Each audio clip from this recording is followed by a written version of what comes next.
The chair recognizes the gentleman from California, Mr. Garcia, for 5 minutes.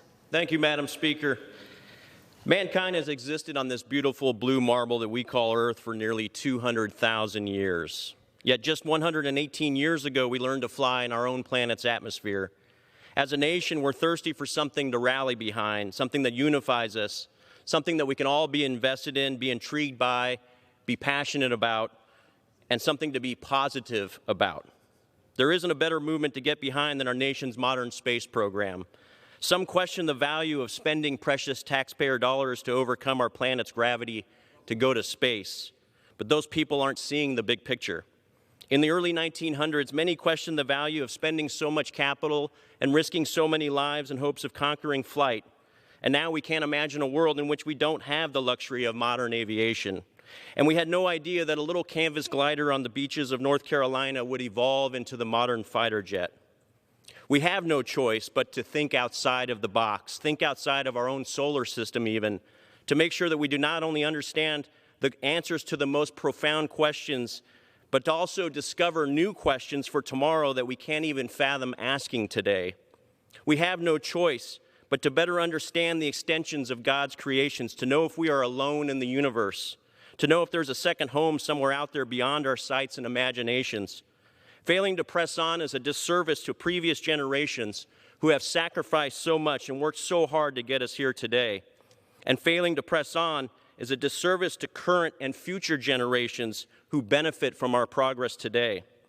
You see, space is a domain where we as a nation can thrive, but it's also a domain where we can be vulnerable and susceptible to the malicious intent of foes such as China, Russia, and Iran. There are existential threats right now in space. Any decisions on our part to divest from this adventure will not dissuade our foes from advancing their own space programs. It would only serve to highlight a massive strategic vulnerability and potentially create capability gaps that will be impossible to fill in the future. A path of divestment is an unforgiving one, and the damage is irreparable. While we as a nation currently hold an advantage in space, our lead, like the nearly 118 years that separates today from the Wright brothers' flight in 1903, can vanish in the blink of an eye. In this new frontier, time is as precious as money, and now is not the time to slow down. As big as space is, we must as a nation be bigger as a united team. As a nation, we must recognize that this investment in our future is more than science and curiosity. It's more than resolve and perseverance. It's more than just discovery and challenges. It's about survival, excellence, and inspiration. It's about national security, and it's about planetary security against threats that are not slowing down. It's about a new golden era for the American space program. As a result of the construction of the International Space Station, we have not had all humans together on this planet for over 20 years. That's remarkable to think about.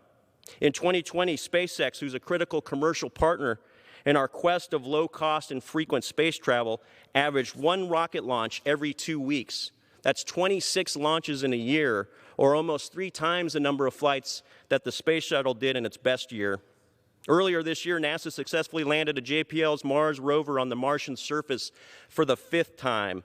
We were the first and only nation to have done this until recently, when the UAE and China just landed on Mars. In April, we flew a helicopter in the Martian atmosphere. No other nation has done that, but the United States now has. In 2024, we plan to again land Americans on the moon and further make history with the first woman on the moon. Still to this day, no other nation has done that. During our lifetimes, we will land Americans on Mars. No other nation has done that, and the U.S. will be the first. As Americans, we are, in fact, exceptional, and our successes in space are testimony to this. We should take pride in those successes, take pride in our exceptionalism, especially in the space domain. In 1962, JFK had to inspire us with his moonshot speech, but today we have no excuses to not be inspired.